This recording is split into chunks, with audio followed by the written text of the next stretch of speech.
मसीह यीशु के पाक फतमान जलाली बाबरकत नाम में आप सबको सलाम। हम खुदाउन के नहायत शुक्रगुजार हैं जिसने हमें मौका बख्शा ताकि हम खुदाउन के ज़िंदा पाक कलाम को आपके साथ बयान करें। तो अज़ीज़ बहन भाइयों, अगर आपने अभी तक हमारे चैनल को सब्सक्राइब नहीं किया तो बराए मेहरबानी करके ज़रूर कर लीजिए और साथ ही बेल आइकन के बटन को दबा दें ताकि हर आने वाले पैगाम का नोटिफिकेशन आपको मिले। आज हमारा मजमून है लावियों का कबीला और कहनों की जिम्मेदारियां।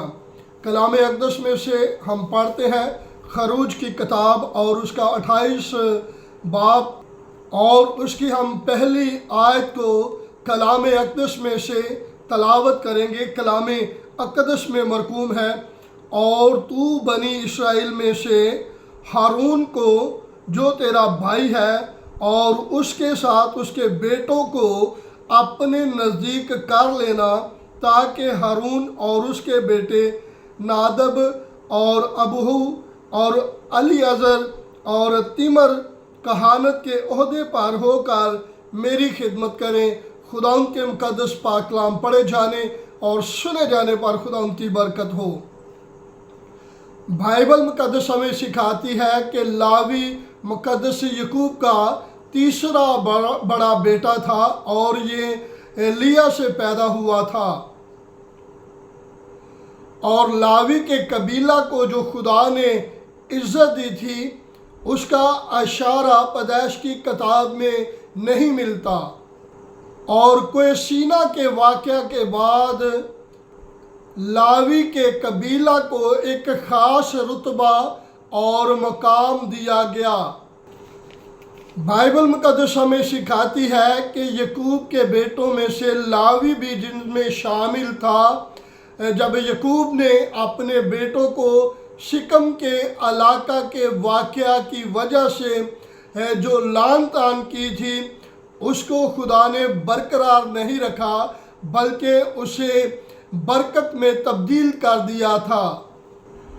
इस्राएल के कबीला में जो लावी के कबीला को इस्राएल के मज़हब में जो लावी के कबीला को इज़्ज़त और रुतबा मिला, उसकी कई वजूहात बाइबल मुक़द्दस में से हमें नज़र आती है। बाइबल मुक़द्दस हमें सिखाती है कि मूसा और हारून जो लावी के बेटों में से थे, ये कोहात की औलाद थे। और लावी के कबीला को जो अलाही इज़्ज़त दी गई, उस इज़्ज़त को और उनके रुतबे को तमाम बनी इस्राएल के दूसरे कबीलों ने तस्लीम कर लिया था। और ये बिलखसूस उस वक़्त बनी इस्राएल ने तस्लीम किया जब मुक़द्दस मूसा नबी जो थे, कोई सीना पर खुदा से बातें करते हुए हारून के बेटों के तल्लक से कलाम किया था। उस वक़्त लोगों ने खुदा की बातों को तस्लीम किया और उनकी इज़्ज़त करना शुरू कर दी। और कोई सीना के वाक़या के बाद बनी इस्राएल कौम ने लावी के कबीला को खुदा के इंतज़ामात में और खुदा के घर की ज़िम्मेदारियों में ख़ास मकाम दे दिया था। कोई सीना के वाक़या के बाद बनी इस्राएल कौम ने लावियों को खुदा के इंतज़ामात के लिए मखसूस कर दिया था कि यही उन ज़िम्मेदारियों को निभाएंगे। खुदा की तरफ से जो लावियों को बरकत दी गई थी वो खुदा के साथ वफादारी का नतीजा था। और बाइबल मुक़द्दस हमें सिखाती है जब मिस्र के पलौठे मरे तो उस वक़्त बनी इस्राएल के पलौठे जीता रहे और वो पलौठे खुदा के बेटे ठहरे। और खुदा ने अपनी बड़ी रहमत की वजह से लावी के कबीला को बाकी तमाम कबीलों का इवजी ठहराया और खुदा की तरफ से लावियों की मखसूसियत जो थी वो बाकी कबीलों की निस्बत ज़्यादा अहमियत की हामल थी, क्योंकि उन्होंने खुदा के घर की खिदमत को सर अंजाम देना था। और दायकी के तल्लक से अगर देखा जाए तो 11 कबीलों की जो दायकी थी वो लावी के कबीले की ठहराई गई, यानी कि लावी कबीला दूसरे तमाम कबीलों का, यानी लावी का कबीला तमाम 11 कबीलों की दायकी ठहरा। और इंसान की मुसाफरत के इस दौर में खुदा ने ठहरा दिया था कि लावियों की कोई मेरास नहीं, क्योंकि उनकी मेरास मैं हूँ। और बाइबल मुकद्दस हमें सिखाती है कि लावियों की मेरास मैं हूँ, क्योंकि इन तमाम बनी इस्राएल कौम के लोगों के लिए ज़मीनी बरक़ात बाइबल मुकद्दस में वाज़ेह तौर पे नज़र आते हैं। पहला दर्जा हारून और उसके बेटों का था, और हकीकत में वही कहन ठहराए गए थे।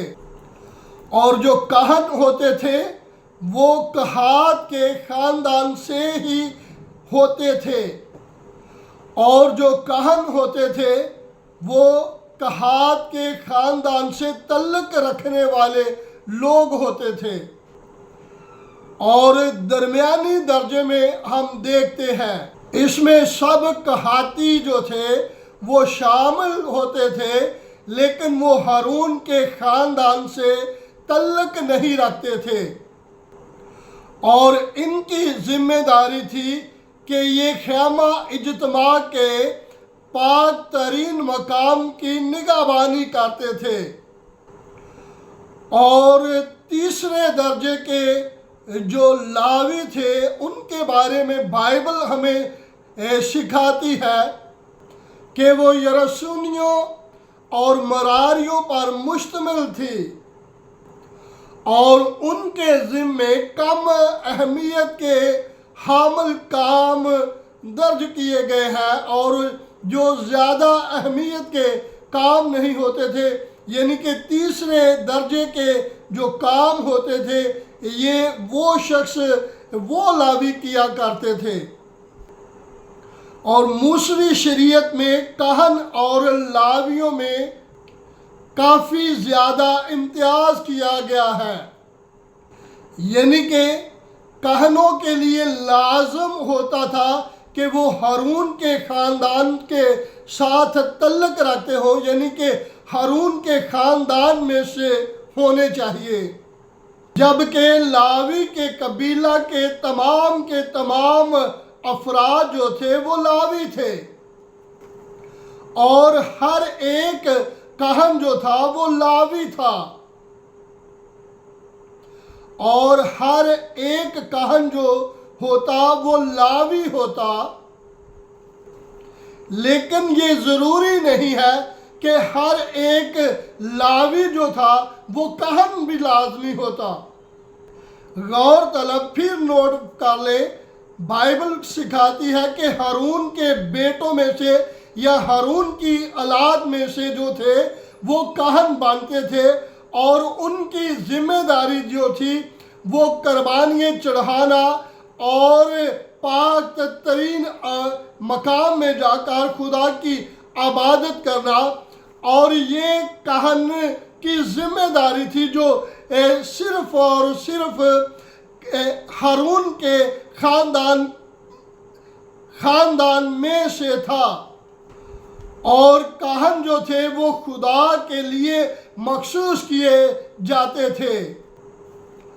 और याद रखें, कहन जो थे वो खुदा के लिए मखसूस किए जाते थे, लेकिन लावी सिर्फ पाक किए जाते थे।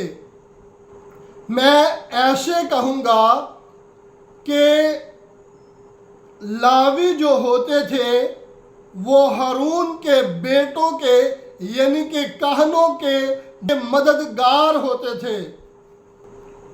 इनमें जो खास बुनियादी फर्क था वो ये था कि जो कहन होता था वही पाक तरीन मकाम में जाता और वही कुर्बानियाँ गुजरानता और बाकी लावियों को वहाँ तक रसाई नहीं हो सकती थी।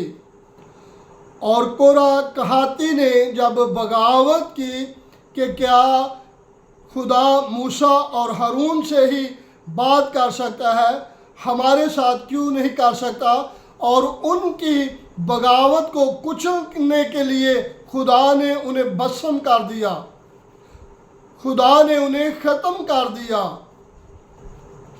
और इससे साबित होता है कि कोई भी खुदा की ज़रूरी शराइत को पूरा किए बगैर कहानत नहीं कर सकता। आज हमने सीखा है लावियों का कबीला और कहनों की जिम्मेदारियां।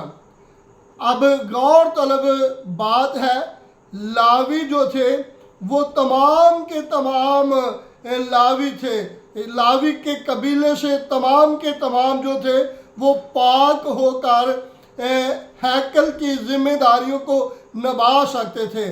और जो कहानत के लिए चुने जाते थे वो सिर्फ़ और सिर्फ हारून और उसकी नस्ल में से चुने जाते थे ताकि वो खुदा के घर की खिदमत को सर अंजाम दें। खुदा इस कलाम के वसीला से आप सबको बरकत दे। और अगर आपने इस कलाम के वसीला से बरकत पाई है, कमेंट करें, शेयर करें ताकि ज़्यादा से ज़्यादा लोग खुदा के कलाम के वसीला से बरकत पाए। God bless you all.